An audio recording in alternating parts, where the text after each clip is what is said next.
Énergie, pas comme les autres. Philippe Lorange. Faut réfléchir à ces questions-là quand même, là. En France, le sujet de la laïcité ne cesse de susciter le débat, cette fois en raison de l'abaya, une tenue traditionnelle orientale qui est visée d'interdiction par le gouvernement. On en discute avec Philippe Lorange, étudiant à la maîtrise en sociologie. Bonjour Philippe. Bonjour. Donc, oui, l'abaya, d'abord, qu'est-ce que c'est? Alors, ça vient de l'arabe qui signifie toge ou manteau. Alors, c'est semblable à ce qu'on connaît, la djellaba, par exemple, en Afrique du Nord, ou le kami en Afrique de l'Ouest. Donc, c'est une tenue qui se porte des épaules jusqu'aux pieds, qui est souvent portée par les femmes. C'est pas une burqa, là. C'est vraiment... Non. C'est une toge. Ça ressemble à la burqa. En effet, c'est ça. Comme je le dis, ça vient de l'arabe toge ou manteau. Donc, c'est comme une toge, mais ça ne couvre pas le visage. Okay. Donc, on peut ajouter par-dessus ça le hijab ou un autre voile.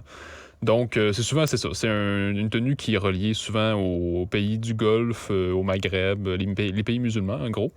Et donc là, en France, on sait que depuis la loi de 2004, les élèves dans les écoles ne peuvent pas porter de symboles religieux. Donc, en fait, il est écrit qu'il est proscrit le port de signes ou de tenues par lesquels les élèves manifestent ostensiblement une appartenance religieuse. Donc, ça, c'est la loi de 2004.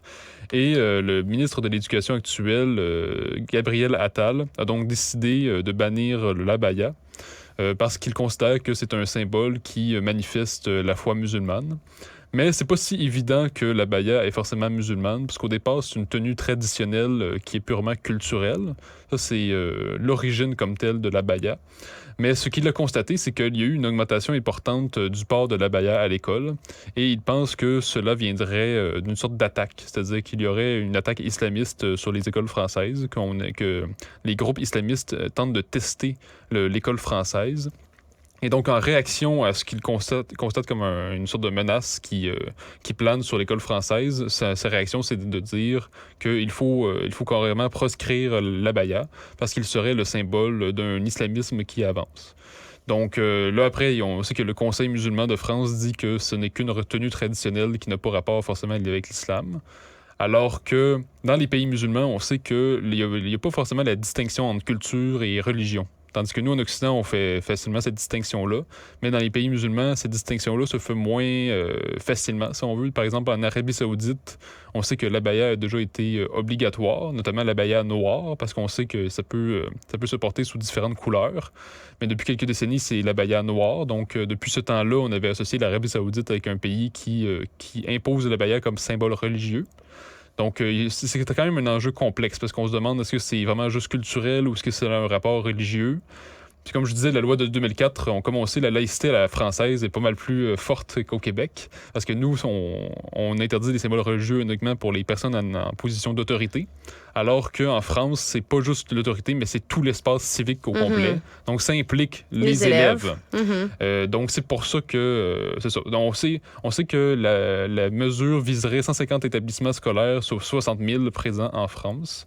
Donc, c'est ça. C'est difficile de savoir, de départager, savoir qu'est-ce qui est bon dans ce débat-là, quel est le vrai du faux également, parce que c'est pas facile de savoir que pensent vraiment les différents regroupements de défense des religions. Donc, voilà. Ben, tu sais, ça ressemble, je regardais des photos là, pour voir exactement c'est quoi. Tu sais, on a appris beaucoup de mots dans la dernière décennie sur justement la burqa, le hijab, le niqab, c'est quoi la différence. L'abaya, j'allais voir, mais tu sais, ça ressemble beaucoup à un kaftan ou justement, tu disais une djellaba ou tu sais, ce qu'on voit comme, par exemple, dans le ramadan. Puis encore là, je dis ramadan, tu vois, c'est religieux, mais moi, j'avais la chance d'avoir, tu sais, quand j'étais députée, j'avais une communauté algérienne puis une communauté marocaine dans ma circonscription. Donc, on était souvent invités. Puis, ils nous avaient offert à ma fille et moi, tu sais, mais c'était vraiment pour une soirée totalement pas religieuse. Là. C'était vraiment comme quelque chose de culturel. Puis, c'était vraiment... donc, ils nous avaient offert... c'est vraiment une robe, là. C'est super joli, mais ça ressemble comme 2 gouttes d'eau, finalement, à l'abaya dont tu me parles. Mais ça fait partie de leur culture. Tu sais, oui, ça va être... c'est des costumes traditionnels. culturelle. Donc, c'est sûr que c'est des costumes traditionnels qui sont souvent portés aussi dans des événements où ils sont regroupés. Donc, ça va souvent être lié à la religion, mais pas nécessairement dans un mariage aussi ou dans un... Bon, là, tu me diras, un mariage, ça peut encore être relié à la religion, mais ils vont porter ça à la maison. C'est ça, il y a quelque chose de culturel. Donc, est-ce qu'il n'y a pas... Tu sais, puis la France a quand même beaucoup de problèmes au niveau de l'intégration de ces immigrants. Est-ce qu'il n'y a pas quelque part aussi où tu sais, c'est comme tu martèles encore plus ta culture n'est pas la bienvenue ici? Je trouve que la ligne est vraiment mince. Je pense que sur ce sujet-là, c'est plus difficile. Après, je crois pas que forcément la France dit que la culture n'est pas la bienvenue dans leur pays. Cela dit, c'est le premier pays occidental qui interdit l'abaya à l'école. Mais il y a un autre pays qui interdit l'abaya, et c'est l'Arabie saoudite, qui interdit l'abaya lors des examens pour les femmes. Donc, on sait que l'Arabie saoudite, depuis 2022 d'ailleurs, on sait que l'Arabie saoudite, depuis quelques années, se libéralise culturellement sous Mohammed Ben Salman. Donc, on sait que depuis qu'il est arrivé, les femmes en Arabie saoudite peuvent notamment conduire, ce qui ne se faisait pas avant. Mm-hmm. Donc, elles ont le droit de prendre l'auto, de conduire. D'ailleurs, l'Arabie saoudite, c'est l'un des endroits les plus dangereux sur les routes. Donc, je ne sais pas si c'est un gain pour les droits des femmes. Mais tout ça pour revenir, si on revient comme tel au sujet... je pense que je comprends ce que tu veux dire en disant faut s'assurer de l'intégration des nouveaux arrivants. En même temps, il ne faut pas être naïf non plus. Parce que il y a des spécialistes de l'islamisme qui nous expliquent que les regroupements islamistes sont quand même rusés et ils savent qu'on a tendance à vouloir se plier devant les demandes d'accommodement raisonnable, ces genres de questions-là. Et eux, ils ne sont pas naïfs. Ils savent quelles sont les porte-étendards de leur idéologie. Donc, je crois que pour eux, du moins pour ces regroupements-là, puis pour différents pays musulmans, il n'y a pas forcément de distinction entre l'abaya et la foi musulmane. Et c'est peut-être pour ça que Gabriel Attal, le ministre de l'Éducation, veut interdire ce symbole-là, parce que pour lui, l'idée est vraiment de dire que l'école doit être un sanctuaire laïque, selon son expression. Donc, en aucun cas, il faudrait que le professeur ne devine la religion, l'appartenance religieuse de l'élève. Donc, c'est l'idée qui est derrière ça.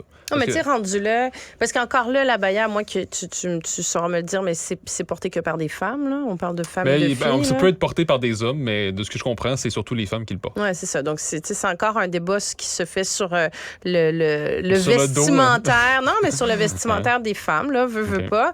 Mais tu sais, rendu là, je veux dire, si tu veux sortir de ce débat, est-ce que c'est religieux, est-ce que c'est culturel, tu sais, impose un uniforme dans toutes les écoles. C'est sûr que ce serait la meilleure idée, en fait. Ben, c'est parce que, tu sais, tant qu'à viser du doigt, tu sais, une communauté, puis là, d'y aller cas, par vêtement, par symbole, puis là, c'est-tu vraiment religieux, c'est-tu culturel? T'imagines-tu comment c'est comme tu pars un débat là-dessus? Rendu là, dis juste, dans l'école, on a un uniforme, puis ça va être ça, puis voilà, tu sais, comme ça, tu clôt le débat du vestimentaire. Je suis vraiment d'accord avec l'idée de l'uniforme, puis en Angleterre, on sait que c'est une tradition qui s'est maintenue. Parce que l'uniforme apporte l'idée qu'on fait partie d'une communauté.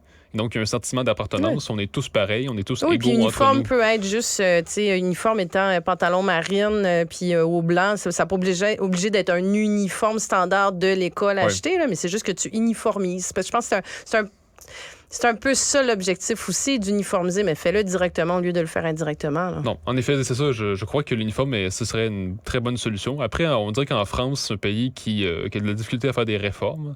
Ils préfèrent aller dans les rues pour faire la révolution au lieu de faire des réformes. Donc, je ne sais pas jusqu'à quel point une idée comme celle-là pourrait circuler. Difficile de savoir. Je sais pas, j'essaie de trouver des solutions, tu vois. Mon côté politique essaie de trouver des solutions qui évitent, je trouve, d'enflammer des débats sur la religion et sur en tout cas. Philippe Lorange, étudiant à la maîtrise en sociologie. Merci beaucoup. Merci.